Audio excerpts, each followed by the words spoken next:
Hello, my loves, and Merry Christmas, baby. Yes, indeed. Guys, today I'm going to make a lemon cake. And I'm going to give you some tips of how to make this cake, okay, and store it for future use. So what you saw me pull, this is some baking powder, and previously that was sugar. We have some baking soda. Okay, we're jumping straight into this. I got my flour. All this stuff was pre-measured last night, okay, so it could save me time. I got some nice freshly grated lemon zest, okay, for our cake. I got some freshly squeezed lemon juice. Okay, we have some whole milk. And the ingredients are going to be listed in the description box below. Okay, I have some oil. We have some lemon emulsion. Delicious by Lorenz. I'll leave the link below.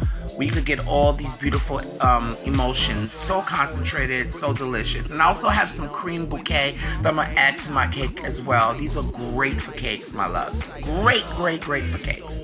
We have some egg whites. I'm using egg whites because I had made something the other day and I had some of these egg whites left over. I have different ways of making my lemon cake, so I'm going to use up these egg whites.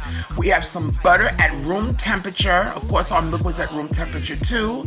And we're going to get to this, my loves, and I'm going to show you tips and tricks for when you're making a cake, and so forth. So my loves, I am getting ready to put this into my bowl. We are going to do what's called the reverse creaming method. It's a two-part where you combine all your dry ingredients, and the butter is going to be coated into the dry ingredients. And this reverse creaming method, it prevents overworking any gluten in your cake, okay, and it just gives you a nice, beautiful crumb. Okay, it keeps you from overworking that gluten and so forth. So I had added my flour, my sugar. My flour was already pre-sifted. My sugar, my baking soda, my baking powder, okay, and my salt. All right, that we are adding to this, and we are going to mix these dry ingredients together. Okay, we're gonna mix them well for at least 30 seconds. All right, we want to make sure all of our dry ingredients are well mixed together. Okay, and if I didn't mention before, I will list and put the recipe below. I'm doing because I'm baking a 14-inch square, 2 inches in height cake, okay? So now these are dry ingredients, my loves, and I changed it to a paddle attachment because now we're getting ready to add our butter.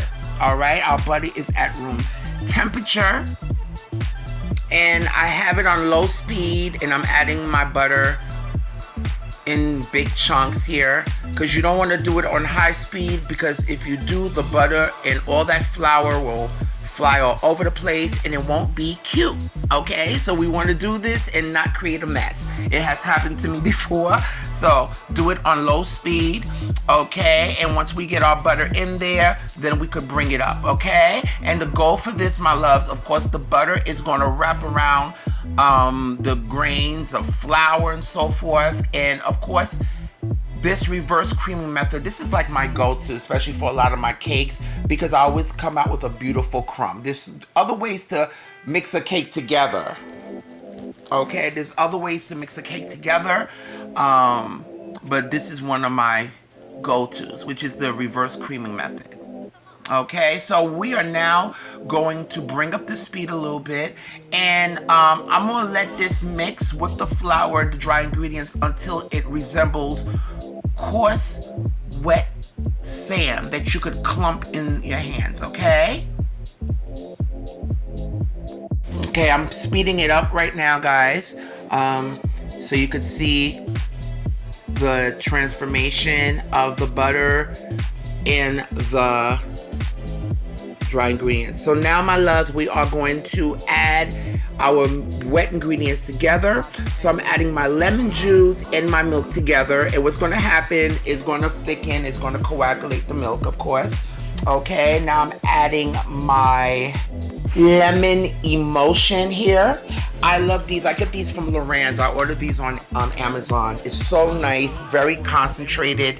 Packs a punch in your cakes. I really love the great lemon flavor because I've done different flavors. They have so many different flavors of emulsions that you could add to your cake. So this lemon emulsion is beautiful. So I'm adding that. Now I am going to add some of my cream bouquet into my cake batter as well. Okay. And these pack a beautiful punch. Especially the cream bouquet. I love using it when I'm making buttercream. OMG. Talk about so good. Okay, and what we're going to do, we are going to add some yellow food coloring gel. Okay, because this is a yellow cake. I mean a lemon cake, so I'm going to add some yellow lemon gel to this. Not the brother. Some yellow lemon gel to this. Now I have different ways of doing my lemon cakes. Okay, again, I had so much egg white left over, and you could definitely make lemon cake with the egg whites as well. Sometimes I'll just make it with the egg yolks. So I have a few different ways of making it. Okay. Now, my loves, I'm going to prepare my 14 by 2 inch pan, square pan here with some spray, and I'm going to flour it and then set that to the side. Okay, this is very important if you're a new baker because this will release your cakes, and it would be a shame if you didn't do this, because this has happened to me before where I totally forgot and my cake was stuck in the pan, and that is not cute, and you do not want that to happen to you. No, no, no. And now I'm going to mix my flour all around it. Make sure that my flour is coated. And here's my pan ready. And we're going to set that to the side. Okay. Now, my loves, this is the result of our butter coating our flour. It looks like wet sand and it clumps when you squeeze it. That's what we're looking for right here. Okay. Now, my loves, what's going to happen now is I'm going to... See, before, if you notice, I didn't add my egg whites into the milk mixture. I'm going to add it when I'm getting ready to add it into the flour mixture. And I'm going to add this in 2 parts because I didn't want the acidity from the lemon to, you know, kind of coagulate the egg white. You see what I'm saying? So I'm adding at the last minute, okay? Okay, so guys, I'm going to add this liquid in 2 parts. And then I'm going to add my lemon zest.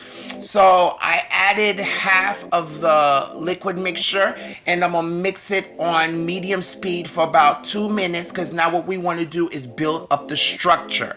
Then after the 2 minutes, we're going to add the remaining of our wet ingredients to it and let it go for another 30 seconds to a minute, okay? Just to come together.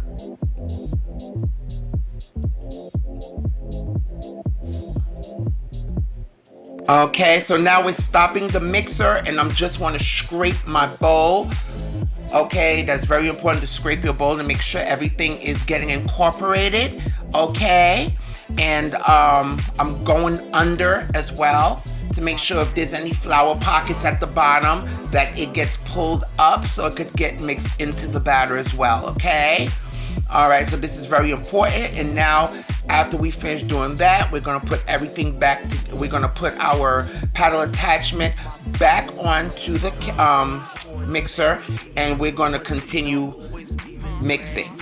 Okay, so now we're going to beat this. I'm speeding this up for you guys so you can see the process here. Okay, and as you can see, we're building up structure.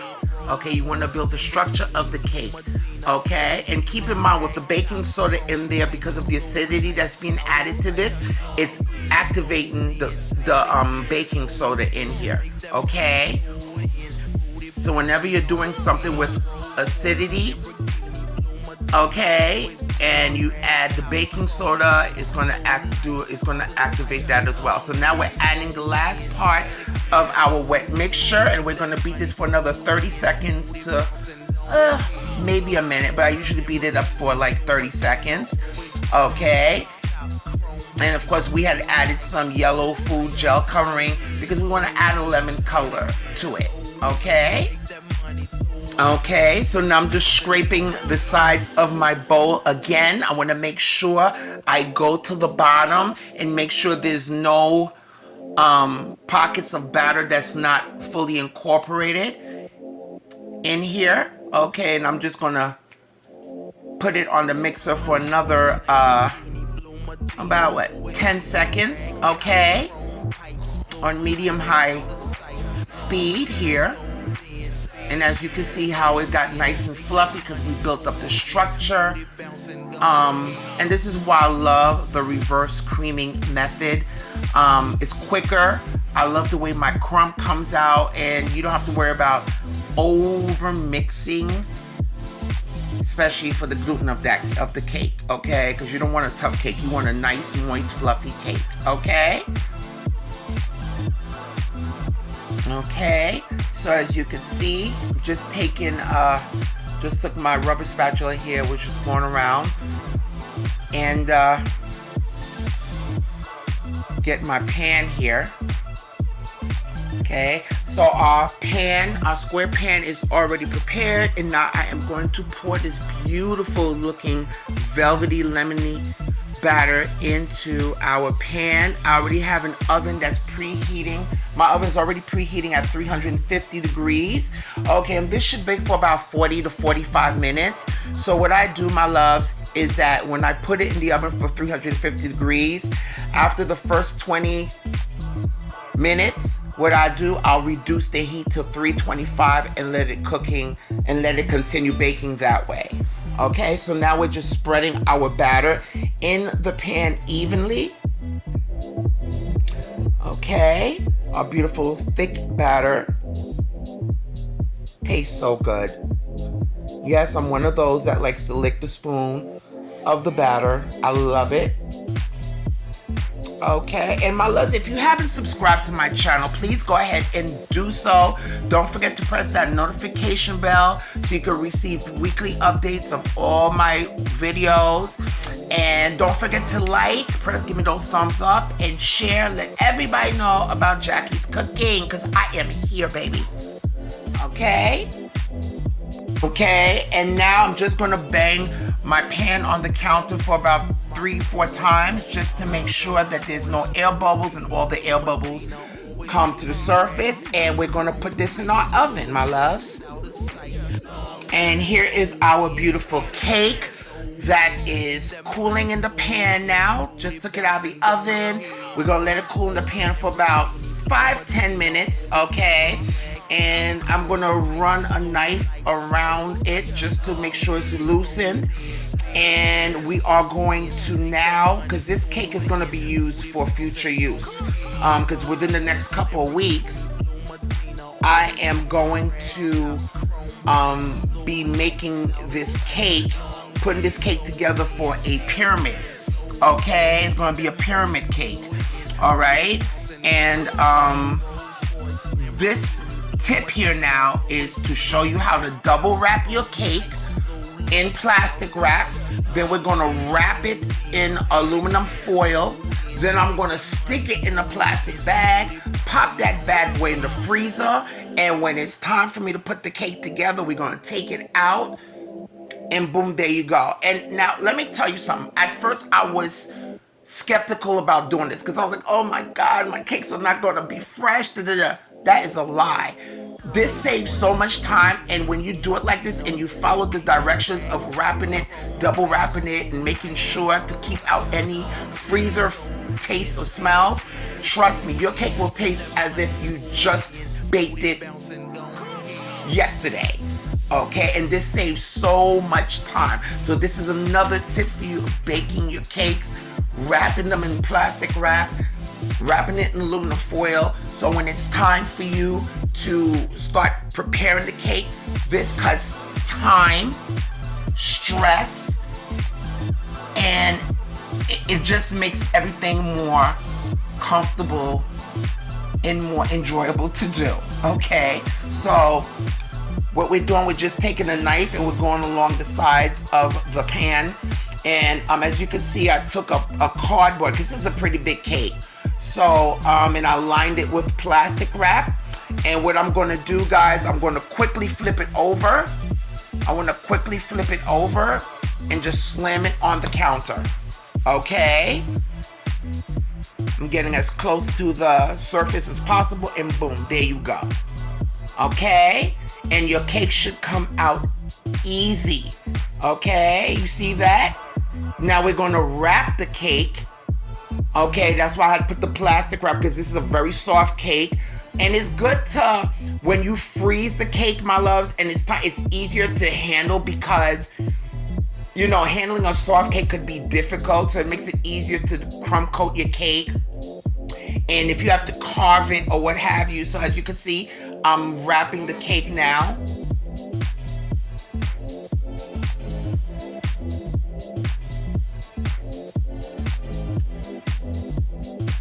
Okay. And now I'm going to wrap it again. Okay. And this time I'm going to put the plastic wrap on the top. I'm going to turn it around, turn the cake around so I could wrap the other part.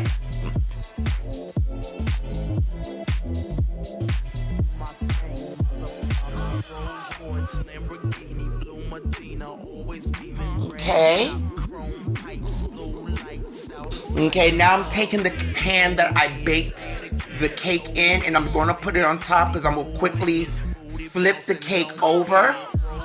Okay, so we could get the other side. So I want that bottom part that's down to be up.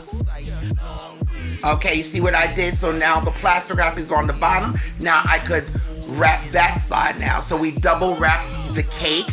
And then what I'm going to do, I'm going to take my aluminum foil, okay, and I'm going to take like 2 long pieces of aluminum foil and do it in a crisscross fashion, because now we are going to wrap it in aluminum foil. This is guaranteed to keep out any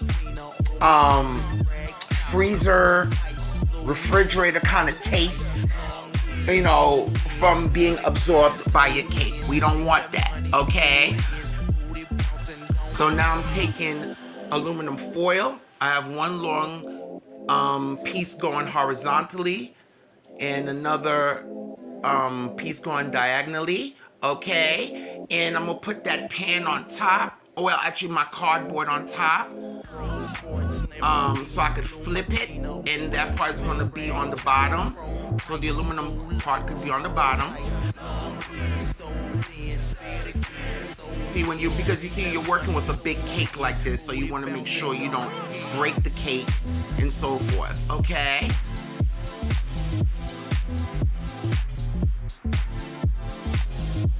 So any remainder plastic wrap, now I'm just gonna finish wrapping the cake. Okay.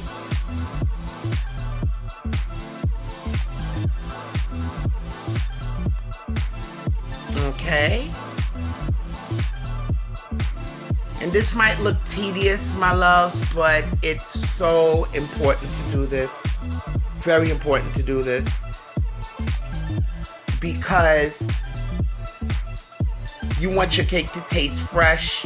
It'll be ashamed if you sit up here and did all this work and you didn't wrap it correctly. And then when it's time and God forbid you prepare the cake and you bring it to where it has to go, and then it absorbs all those flavors. That's not gonna be cute. So I'd rather do this, okay, than be safe than sorry, okay? So now I'm just wrapping it with my aluminum foil, as you can see.